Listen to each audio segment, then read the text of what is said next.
Back pain కొన్నిసార్లు పడుకోగానే తగ్గిపోతుంది. కానీ ఏ పని చేసినా మళ్ళీ వచ్చేస్తూ ఉంటుంది. అది కూర్చున్నా, నడిచినా, ఏదన్నా వర్క్ చేసినా బ్యాక్ పెయిన్ వస్తుంది.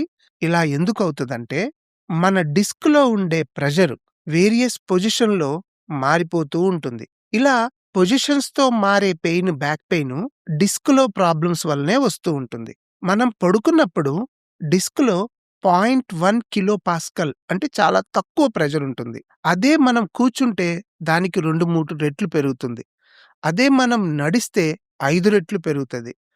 అబ్నార్మల్ పొజిషన్‌లో కూర్చుని గాని, నుంచుని గాని మనం బరువులెత్తితే ఆ బరువును బట్టి అది 10-20 టైమ్స్ ప్రెషర్ పెరుగుతూ ఉంటుంది.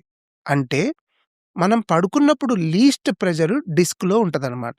ఇంకా ఏ పొజిషన్‌లోనైనా డిస్క్ ప్రెషర్ గ్రాడ్యుయల్‌గా పెరుగుతూనే ఉంటుంది. ఈ మూవ్‌మెంట్ గనక ఎక్కువైతే ప్రెషర్ గూడా ఎక్కువవుతుంటుంది. ఎవరికైతే డిస్క్ సంబంధించిన ప్రాబ్లమ్స్ వలన బ్యాక్ పెయిన్ వస్తుందో వాళ్ళకి పడుకున్నప్పుడు డిస్క్ ప్రెషర్ తగ్గటం వల్ల బ్యాక్ పెయిన్ మొత్తం డిసప్పియర్ అయిపోతూ ఉంటుంది.